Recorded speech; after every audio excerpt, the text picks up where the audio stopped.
Welcome to the BPM 360 podcast. I'm Russell. And I'm Caspar. And together we will help you navigate the treacherous waters of the BPM adoption journey. I hope you enjoy the podcast.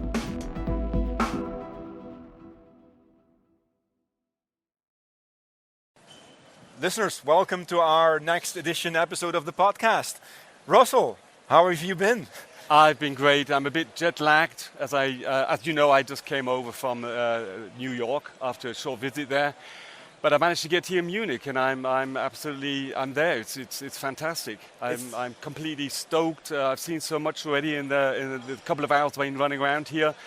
Already got lost on the way here because there's so many people, so many events, so many open spaces. So I've been just completely blasted away. Absolutely wonderful, man. It's good to have you. I know that you were very tight on time coming from your holiday.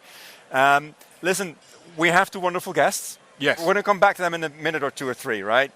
I just want to take a little bit of time of discussing what we've seen in the keynote this morning. I mean, we're at this event. We're going to do a short somewhere later today, but what did you notice in the keynote that we saw? Well, I don't really know where to start because what I do take away from just the keynotes I've seen today is how much focus there is on really making processes better. So, we've been to a lot of events and seen a lot of different approaches here, but it just seems that there's a complete different philosophy behind the whole process thinking. So it's getting things done, aligning, creating value. And what I've also been really, I really saw and got to see also at some demo booths was actually the way people are really thinking of incorporating AI in this whole process, process of process management. Yeah. So that's something I took away, and what I really liked as well is especially Exxon Mobil and the Pfizer talks, real customer applications, how they really always argue the value on what they are doing, how they're making processes better, and how they're managing to actually do this across let's say the whole enterprise. So here it's so my initial takeaway from a lot of customers is always they started with pilot projects, a process mining, and they get stuck there somehow. And it's so great to see in the keynotes how companies have taken it to the next level, onto an enterprise level, thinking global, and using it as a platform to collaborate. Interrogate, I heard as well, but also then to make change happen. And that's what I really like. So it's not about just claiming and managing and all these lame words. It's about doing things, changing things for the better. That's really my key takeaway of the whole vibe of what's been spoken about on the keynotes. Yeah, absolutely. I agree with that. And I think when you look at the entire, let's say, portfolio of things that Celonis will now put to the table, where you have the mining side and the management side and the orchestration and the whole AI side with the agency, I like the wordplay on that one, that's just going to be so comprehensive for their customers. So that's going to be very interesting. Cool. We'll save the rest for our shorts episode later on, and I'm going to interrogate you a little more about that. So let's turn to our guests. We have guests. Yes, we do. Again, we have guests, which is our red thread in season 2, by the way. So let me just introduce them and then ask them to introduce themselves. So I'm going to start with ladies first. Kerry Brown. Kerry, welcome as a guest. Would you please give our listeners an idea of who you are?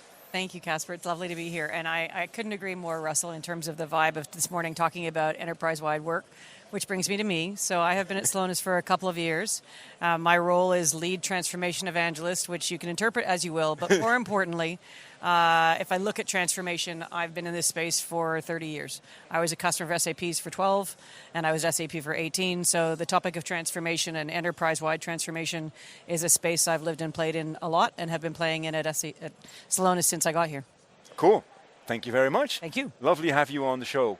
And that also applies Oliver. Oliver Zeller, please let our listeners know who you are. Yeah, thanks, Caspar. Thanks, Russell. Thanks, Kerry. Yeah, I'm Oliver. I was the CEO of Symbio and the co-founder, and my role is now to bring all the mining and modeling pieces together to integrate. But yes, to do a little bit more than only bringing this together, to also innovate and produce new use cases, produce new value to our customer, especially in the direction of AI. Yeah, and then just for the listeners who were not present at our keynote, so Symbio is what's now be referred to as process management within Celonis. Yeah, we call it Celonis Process Management. There you go, CPM, that's the spirit. All right, very good. Where are we going to start, Russell? You always have a very intelligent question in the top of your mind. You're so kind to me. Pressure. Yeah, always. We always do that to each other. Now, in Caspar's framework, he always starts talking about sponsorship first. Yeah. So maybe here, from your experience, and now looking at, say, the way Celonis is offering a platform for transformation, what is actually your view on how Celonis is a game changer? I mean, you've been working for SAP, as I understood. You worked on the customer side. So what is your take on how Celonis can support customers in business transformation on this global level? What is actually the key philosophy and the capabilities they're bringing to the game? And what do you think is the key success factor here to make it happen? So many. I'm chuckling since we wanted to make sure we gave Oliver time to talk. I might take the entire 45 minutes. Just kidding. Go for it. Go for it. Well, that's an easy episode. In terms of how to address transformation, I would say that those programs are typically the largest activity, the biggest investment, the biggest program going on, and a priority that is publicly shared, talked about, owned by all the business leaders. So what we bring to it is a facts-are-friendly approach. So when you think about the political debates, the emotional debates of what's scope, how special am I, what do we need, what content can we retire in terms of customization, the analogy I use a lot is moving house. And so Celonis typically has looked at how you renovate, improve, streamline the house you live in. And if I look at transformation, you're moving house. But we can take the knowledge of how you live now to say, how do we prepare to move? And how do we design that house? If all of us are going to go to the same house, we don't move from the same place. So how do we manage through that transformation, not only from a planning perspective, but execution? And then as you move in, how do you manage against adoption? So whether it's planning the system and the scope, testing against it, not taking garbage to your new house in the form of master data, getting rid of what you don't need, but then also making sure that move-in is, business ready and possible, moving through hypercare and adoption where you can see adherence to, are we using the things we need? How do we do that? And how do we support people as they make that shift? Then that investment brings the value, to come back to your earlier point, that is what that organization was looking for. So to me, it's criminal if a customer who has Celonis doesn't use it in one of these contexts, because you have so much information that you could be applying. And it's such a gift to all those people who are making those decisions and working through those programs. Okay. Can I jump on that for a second? Oh, yes. I love the moving house analogy, because I always use the building a house analogy when it talks about process management. Because at the moment that you move house, you move into a new house, you might want to remodel things in your house, right? And you ask a contractor, unless you're really crafty yourself, but normally you will ask a contractor, what's the first question that contractor asks you? You got the blueprints, you got the contract, the construction drawings, which are basically your process models that you have. And if you look at the end users of a house, when you move into a house, what's the thing that you need to find out is, how does this bloody thermostat work? That's the work instruction, I would say, level of how do I do this process? So I love that. I'm going to use that moving house analogy later on. Oh yes, please. But then making a quick bridge, and we're going to go jumping back and forth topics here anyway. If I look at AI, Oliver, you're working a lot in the AI space right now. How would that AI help us to move house more efficiently? Just to keep the analogy going, but you can use any analogy that you want. I think it's very important to understand your process in the house, but also to give an experience to all your people that live in this house. Yeah. What is the best way? So perhaps you explore how you can deal with the thermostat, or you can deal with in the kitchen, whatever you do. Yeah. So you would like to share it, and this information comes from our platform, this process intelligence information. And if we use this information with AI, we can give it on the fingertip to the people. Mm-hmm. It's much easier. You can talk to it. So imagine it's like Amazon. What is it? The where you talk to, what is the name? Oh, Alexa. I forgot this name. Yeah. So we will have a new name for that. Yeah, in the future. Of course. Yeah. So we're working already on that. But you can talk to it. and then you help the people in the house to be more productive and to have more lovely experience. But this is very important. You need the data for this. Yeah. And the experience from other people. So let's assume there are not only 2 people in the house, there are 20 people in the house. Yeah. And in some companies there are 20,000 people in the house. Well, and that's interesting because Russell, I know you have a son in the same age as my kids. How do they learn new things? They just go to either TikTok or YouTube. I have the impression he's not learning anything currently, other than ball stars. There he's already on expert level. No, typically YouTube, I would guess. Yeah. But that's and to add on to that, he looks for the shortest video with the most hits. Yeah. True. So that's reference based. Yeah. Oh, that's an interesting one. So imagine if you drag that analogy through to process management or the process landscape of a company, you would like users to also just rate how certain process documentation looks like, and then when they search for it, they'll get the one with the most hits. When you move into a house, you move in with all sorts of expectations, but to your point of experience, Oliver, you move in and you go, oh, I don't really like that the way I did it. I thought I would. I need this drawer here. I need this cupboard there.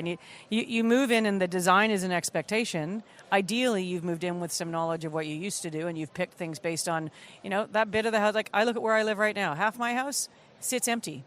I live by myself. I have a house that's big enough for more than me. But I have half my house that I could just chop off and nobody would know it's there. So if I was going to build a new house, I certainly don't need to build things I don't need. Exactly. Yeah. And I don't need to take the boxes from the jobs I had before I worked at SAP to the next house that are still in my basement that I mean to get around to looking at, but I don't. Yeah.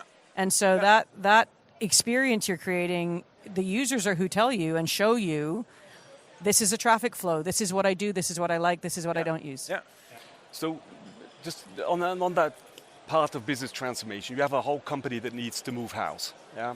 So what do you envision Celonis to be as a platform for which users? How is that changing? Because if you look at it from the beginning, it was like a specialist team working on analyzing the data, putting them into context, and really maybe triggering some specific initiatives to improve the processes. But now we're talking a global level transformation. What is actually foreseen Celonis? Which users do you want to address in future? And I think there is a shift there from the specialist tool for data to a common platform. What is your idea on that, and what do you think is necessary? Russell, you're 100% right. It's different stakeholders. So if you look right now, the discipline or capability of process management has been built in organizations, in IT, in audit, in shared services, in wherever that might be. If you look at the populations who get involved in these major, across enterprise activities, there's a few different sets of stakeholder groups. I used to talk about SAP projects as sort of 5 to 50 people spend time dreaming up a vision and get a board approval to then get 50 to 500 people to run that project so that 5,000 to 50,000 people can go do what the first fit group thought about. Yeah. So those are different stakeholder groups. And similarly to your point, each of those stakeholder groups can use Celonis in different ways. If I look right now, Harman's going to be speaking tomorrow. They use some of the Celonis information in order to prepare for their board presentation to say, what is the right scope? What are the outcomes? What are the value? How do we know that what we're going to be building is going to meet the needs of our organization? They now have a project running. So next set of stakeholders. So you've got some planning stakeholders at senior levels of IT and business there, plus business leaders who are going to make decisions. Next stakeholder group is the project team. So you have global business process owners who might have been involved in the past, but are certainly going to be involved here. You have the process teams themselves, the PMO. You've got the change management team. You've got the testing team, the master data team, the configuration team. All of those people can consume that information in different ways. So if you think about projects like this, very typically, I ran change management globally for Coke. I would ask questions all the time of all the process leads. What's going to be different? How's that going to be different from the past? Talk to subject matter experts, all of that. Now I can do a compare and contrast of what I'm currently doing to where we're headed, and I can see those change impacts and identify a training needs analysis without annoying those people who have 10 other jobs to do. That's one example of a stakeholder group. But all of those, the master data team can look at duplicate records with that. The testing team can look at where do people make mistakes in the past. The PMO can see what's the scope going to be. Business readiness teams, hypercare, super users, all of those groups become part of the actual project. And at the end of the day, frankly, you're building a system for users. So also getting to where you're providing those dashboards of how processes execute in the hands of people who lead and manage or execute those processes at the end of all this is really nirvana, where the people who are doing procurement, doing manufacturing, doing ... have the information on what is or isn't happening in their process, just like they could have had before the program, but you've now, in the cycle of this program, provided new information. You've democratized access to that good data so that the users who are experiencing something can continue to pull from unstructured data in Process Navigator to say, how do I do my job? They can continue to use a geotag to say, hey, this process needs to change, so that you have an evergreen outcome versus a static outcome. So you're absolutely right that the stakeholder group expands from a COE or a set of process experts and gives process expertise or knowledge or experience to all of these people as an output to do their actual job, which they would be doing without that information otherwise. They might as well do it smarter. Yeah. And I think it's very important. We will shorten the time for change with our 100%. platform, and we will get more and more change makers in the company. So 100%. we already explored this, that with the new technologies that we are exploring at the moment, it will be possible for more people do their job, and in between, the system will help them to be better and will give this feedback into the change management teams to see, hey, what's going on, what's not good, and continuously improve with all the people. And the change will be getting smaller and smaller. And I think that is also with the new technology, the possibility to speed up here. Yeah. And therefore, you need this whole enterprise platform with a lot of different capabilities. It's clear, it's agents. You need a governance and you need proper workflows. roles on that you need to establish that. Absolutely. If you look at the programs over the last 20 years, the PMO capability, the change management capability, the legacy that gets left behind these big enterprise programs that builds a muscle memory in those skills, the process capability will be the legacy that comes of people who do this. They will leave a process footprint and knowledge footprint for an organization to continue to run faster and better. Okay. Oh. Sorry, everyone. Don't know what that was all about. Technical hip-hop. Very excited. That happens in live sessions. No worries. Yeah. Back to you, Russell. God, that really took me off. Let me just think. Okay, so these programs, a lot of the times, big business transformations are all residing in the IT department. Yeah. So that's something. If I take it right, that has to change, or it has to come out of the IT departments, and you need to establish Celonis in a wider business perspective, or is it an own kind of an organization you would set up? I think it's partially it will move more and more into the business. So the business will be more capable to use the new technologies. It's more easy and to change things. But there will be definitely also a team that runs the entire platform, that's clear. But also experts. But we will see there are a lot of more, what is the name, people who can work with the technology very easy. There's a... ambassadors or I forgot the name. Or champions. I'll go to the point this morning of having a common language. I think that IT is still going to own building systems because they're IT. They build systems. That's part of the purview of their scope of work. What I think it'll do, though, is give us, and what I'm seeing it do now, is give a common language to where the business who may have had some use case experience to process ownership, they certainly own the process. If they've got experience with Celonis, they have some language around that to apply.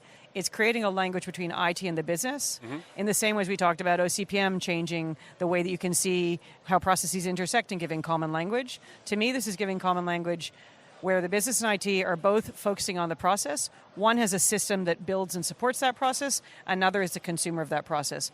But that factual information in the middle, the process information, the modeling information, the mining information, gives common facts and common language to dialogue around that and make decisions to it. But just to add on to that, and just as a real life example, so I worked in the chemical manufacturing industry for about 20 years. And we were dealing with a very long lead time on changes, certainly in SAP. Up to 9 months on average from a change request all the way through deployment in production. And I mean, for me, transformation is a collection of smaller changes that you need to sequentially execute. And the one thing we did, which really helped in the end, is say, listen, we have this common process called management of change, MOC, where the first very step is an impact analysis.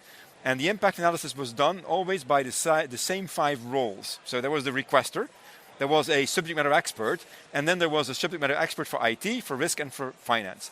Because everything ends up in money, everything ends up in a system, and everything needs to be evaluated from a risk management perspective.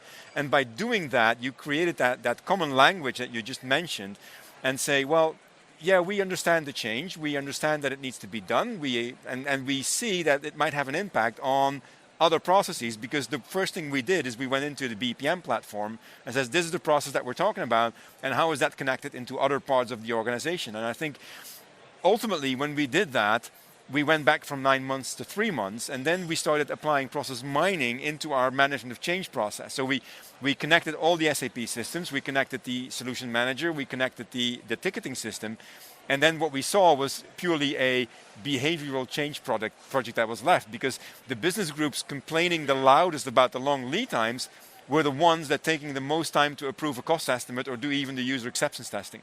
And once we reported that into the higher management, overnight it stopped. And they were like, yeah, nobody wants to be on the highest, on the shit list, on the number 1 spot. Nobody does it. So it's always a combination of taking the human element, the behavioral change element into account, together with having that common language. Not sure who's talking there, but anyway. We're in a big building with a lot going on. Yeah, just for the record, there's about 2,500 people in this building right now, so we're very lucky to have microphones, to be honest. But so that I really like that common language remark that you made. Having a question for you, Oliver, from this perspective, if you take into account the fact that you have a repository with static information and that you have the mining capabilities, where's AI going to help all that? Because I know that you have a very, very good perception on that and ideas. Yeah, so we had every time the vision to, I used the metaphor of Google Maps for business, where we have the map, the static information about processes, all the information that belongs to it. And at the end, the city is like a company.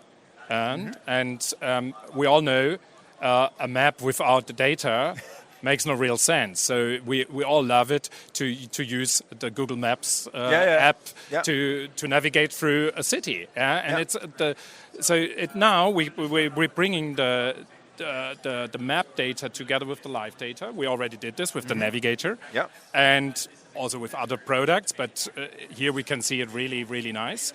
And now, if we would like to give an experience like this app, where I am. Where I am in the system, where I am at the digital workplace. So in Google, it's easy. It's a point where you are staying, and then you go your way. So, and also to understand all the data that belongs to it. And it's not only process data; it's regulated data. It's process knowledge at the end. We have to bring the process knowledge together also with this actual live data, and then we can use this to navigate people.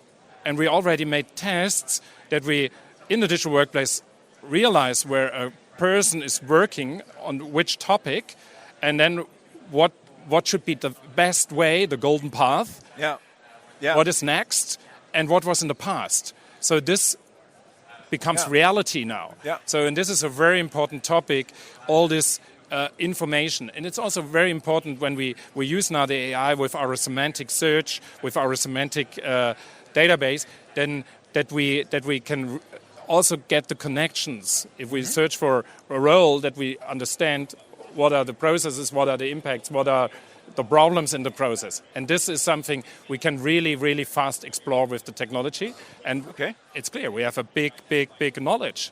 And therefore, it's great to have this structured knowledge for AI, PI. PI needs, I think AI needs PI. And Oliver, I believe that. If I piggyback on that, an example I used to often use is people when they're doing a job at a company, think about yourself in a mall. You've got that you are here dot. You know, you are here, and you can only see what's right in front of you. You can't see what's upstairs, what's downstairs, what's around the corner. And I think that same transparency, common language now with this is giving you what is around the corner, what is above and below me. Exactly. And so understanding where I as an employee fit in and where what I do fits into the process upstream and downstream and what impacts I have can give me much more context to do my job well and to improve upon that job and the experience as well. So absolutely that picture I think is something that I as a worker become that democratized contributor, as well as everyone seeing what I'm doing and being able to have that shared visibility as well. Russell. Russell, yeah. Taking up that quote that is out the front there, I think you asked the wrong question. You said, what can AI do for process management? It's also the other way around. Absolutely. So what can process management do for AI? And it's giving the context. So that's what I think. That's why the IBM keynote was really cool, where it said, look, there's so much structured data, and then you have the use cases that relied on unstructured data, like documents, policies, contracts, and whatever. So by having like the framework in place, and then mapping in the unstructured data, that's the platform for AI to work. So then the AI works for people, that's fine, but the AI without the context is really lost. Yeah? And that's where I think actually the question you have to ask the other way around. And if is that Celonis? Is that the idea of having actually this one framework with all the data in relation to each other as a baseline for AI? I think that's something as a vision that really can carry far. But that's what a lot of companies just purely are missing. Absolutely. It's also some of our customers said, if you have this technology with AI, the answer should be regulated. It should be not something that comes out from the AI. Like, that could be a good idea to now blaze this. This is impossible. So I think we can really help the AI to be much better, much more accurate. And we hear a lot of stories at the moment that people are not really happy with the results of Microsoft Copilot. So I think when we bring our data into that, then it will be much better. That was the discussion we had this morning on how does AI and PI fit together. And PI really gives you what are the parameters, what are the boundaries that I want to explore. Because otherwise you get disparate information that, while interesting, can be a distraction. Yeah. I love a good analogy, as Russell also knows. Yeah. So imagine this one. I mean, when I was a young kid, like a teenager, I went on holiday with my parents. That was way before cell phones and Google Maps. So I actually navigated using this. It was a good time, man. It was a good time. This paper-based street atlas of France, because we always go to France. That is your process knowledge, the way that the roads run in a country. Yeah. So fast forward 2024.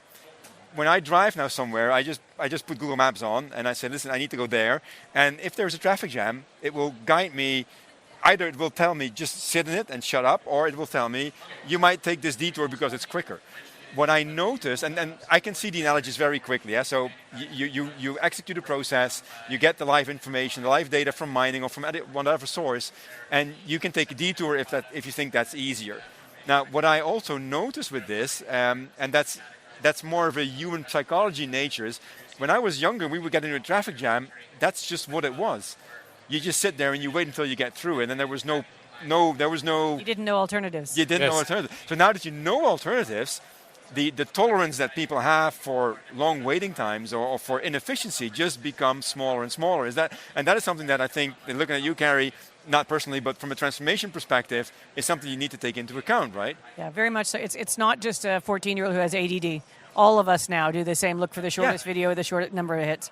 We all have a very immediate expectation of execution, of resolution, and so the kind of information we're giving people can give them those alternatives and those views for what to do, because none of us have the patience anymore to do something that's not working for very long. Yeah.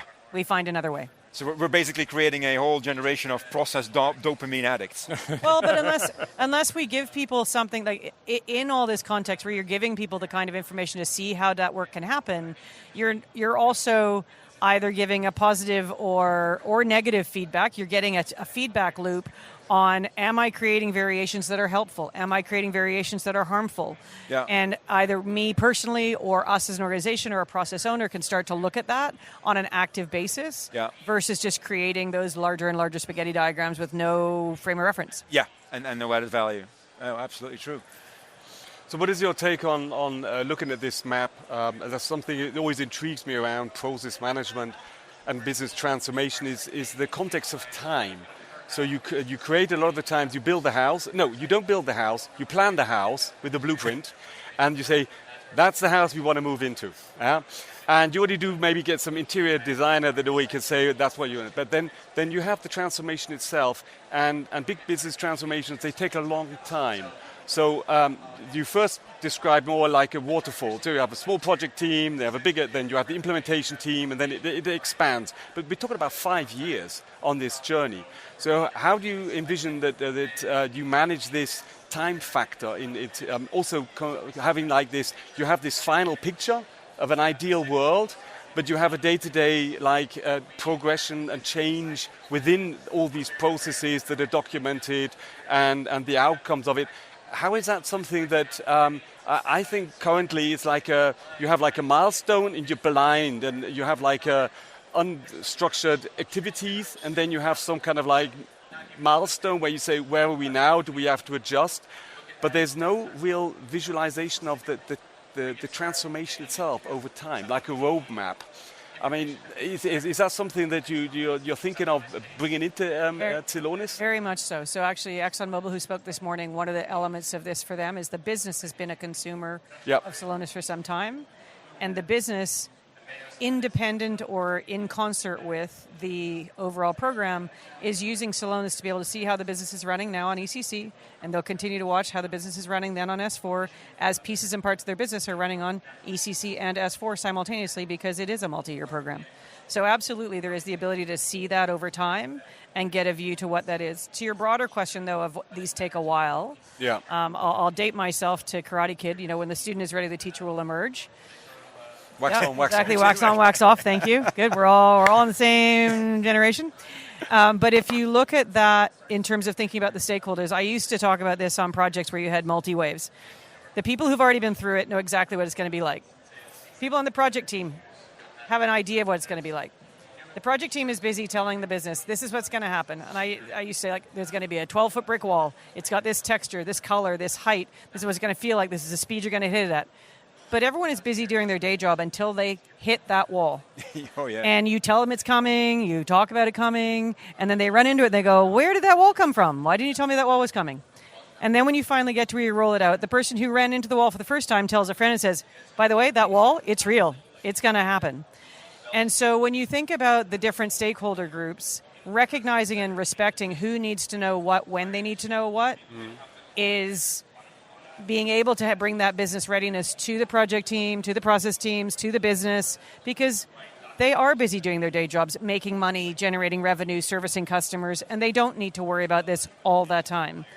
However, if you give them the process knowledge prior to that program, so that as they're going in, then that language, that capability, that context is something they can consume and will, to Oliver's point earlier, accelerate the ability to adopt because the understanding will be greater. Yeah. So in parallel to running the program, you know, as ExxonMobil shared this morning, there's value to be gained, there's projects to be run in year 1, 2, 3 that are relevant now, that are valuable now, while the program's running, that don't conflict with each other, but will build that language and muscle memory so that when the process comes, there's still more knowledge. So I think it's doing what makes sense now for who needs it now, recognizing that in parallel you've got this major program running, and then engaging the different stakeholders as they come along when it's purposeful.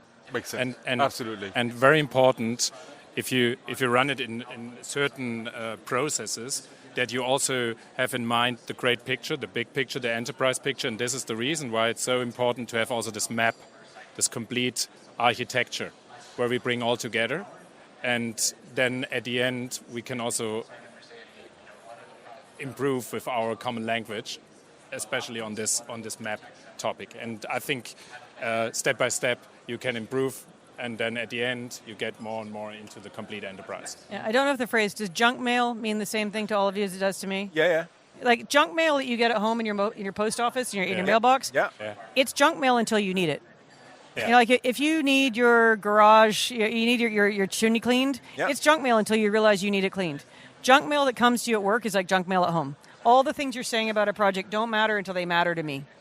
And so part of it is bringing the right information all the time, and when it matters to me, I will consume it. Yeah. Oh, absolutely true. Yeah, that's the psychology around transformation and behavioral change. Yeah, and I think what a lot of people don't, I mean, when I talk to customers about AI, I must say, so they really struggle asking the right questions because they're just asking their questions that they have, and they really have problems actually understanding. I said, have you talked to your customers? You know, when I talk to process managers, I say, have you talked to your customers and asked them what questions they have towards the program or the process management, repository, whatever? He says, well, not really. I was asking about modeling, and I was asking about this. But today you have to do that. And I think that's one big thing anyway, where I think the answers or the knowledge, this common book of knowledge is there, but you have to shift the perspective to the stakeholder and the time. Because the stakeholder in 2 months' time will have different questions than he has now. He says, are you interested in the project? No, completely not. Do you have any questions? No. One month later, they come up and they're completely unsecure. There's that wall. There is that wall. Why is this wall there? I said, yeah, exactly. So I love that story and analogy because it really hits the point. But I think having a platform to be able to have the change agents be able to answer the questions in a consistent manner to the program management at the right time and not take weeks to get an answer. And then everybody said, yeah, nobody's talked to me. You have to be there on time and have the answers on time. And that's where I think the platform could be super helpful in business transformation, because that's where a lot fail. You lose the people. If you have to say, it's like customer service. You ask a question, you don't receive an answer for a week, you say, they don't care about me, they don't love me, and you're out. You've lost them. So timing is essential there. And it was interesting. This morning I ended up in a taxi on the way here with a customer who was coming, and randomly he made the comment, I don't know why you guys don't talk about system transformation much. I asked how the conference was going. Didn't actually even know who I was. And I said, well, guess what? You found the right taxi. And we talked about it all the way here. But if you look at some of how do you use Celonis now, what I think is interesting is, yes, we have specific functionality we've pulled together in the system transformation readiness app and so forth related to that. That's not what I'm talking about at the moment. But if you look at process adherence, if you look at conformance checker, if you look at use of action flows, which are standard Celonis capabilities that anyone who has it now has, you can apply them to this context regardless of building the new system. So even like in the same way as we look at how is a user executing against work, are they succeeding, are they failing, how do we trigger them into doing something better?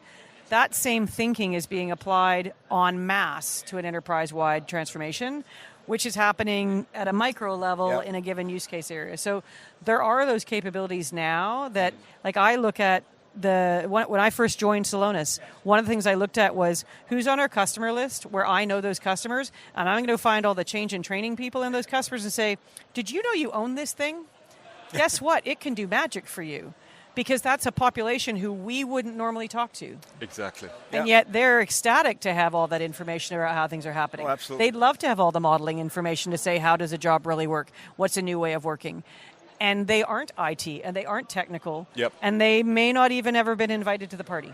And that's one of the reasons why also in our framework we have human affairs as one of the 4 key success factors for BPM adoption, because it's always forgotten. It's the communication part, it's the organization part, it's the behavioral change management that's very often... Your MOC earlier was missing that too, but and right. And that's part of the governance. It's another of the adoption success criteria. Russell, we got room for one more question, I think, because we need to let these people go at a certain point in time, although we can talk about this every day. Is there a last thing on your mind that you want to have answered before we end this episode? I'll leave it up to you this time. You leave it up to me. Oh, very good. Yeah, no, that's fine. I love pressure along somebody else. Yeah, I'm fine. We're both like Teflon. It just slides right off. So my question would be, and then either one of you can answer that, but where would this take us in about, let's say, 2-3 years from now? Where would we be? You go first, Oliver, and I'll answer after. Yeah, very good. I will come back with this Google Maps please. example. So I believe we can help everyone in the company with our process intelligence platform to guide them through the daily business, to help them really in the daily business, to automate in the daily business, to help them to do their job much better. And I think this is a big advantage for all of our customers to unlock employee productivity. I think there's a lot here as well. It's not only on the employee. We all know that we can unlock productivity on the organizational level. That's clear. But I think the individual process intelligence guide, the assistant that helps you through the daily business, will be something we will see in 3 years, latest, or 2 years. All right. Yeah. Cool. Looking forward to that. Carrie, any last words on that? I'll piggyback on that. I was late to the iPhone game. I loved my BlackBerry.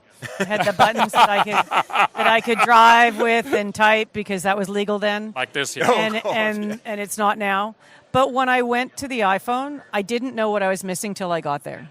So I thought, it's email. It's a prettier email. Yeah. And if I look to your point, Oliver, of what people will get, I think people don't know what they don't know right now. Yeah. And as we democratize and they get more information around process, if we all knew exactly what we did, we wouldn't need Celonis. If we all knew exactly what we did and we did it right all the time, we'd be perfect, which we aren't. So I see the democratization and the additional adding of information to different sources and different stakeholder groups. Yes. Giving agency, giving power, giving information that allows people to make better choices far beyond the reaches of a process team, far beyond the reaches of a program team, and really within an organization. And then that dot of where I am on that map gives me agency to pick how I move and how I navigate through my organization with a lot more intelligence in a way that isn't so frightening and isn't so hard and doesn't feel so untouchable. And I don't need to be super smart and techie to have. Yeah. I've just got really good information that I can use to do my job. Very nice. Yeah. Oh, thank you. Yeah. Thank you very much. Thank you. Well, Russell, that takes us to the end of this episode. You enjoyed it? I really did. I feel like empowerment. Empowerment by processes. That was the final take. That was Indeed. that was brilliant. That was a brilliant closing. So thank you very much. Thanks. Carrie, Thanks, Oliver, Russell. Pleasure. thank you very Thanks, much. Caspar. And to our listeners, catch you next episode. Thanks, Kerry. Thank Enjoy. you. Thank you, everybody. Enjoy.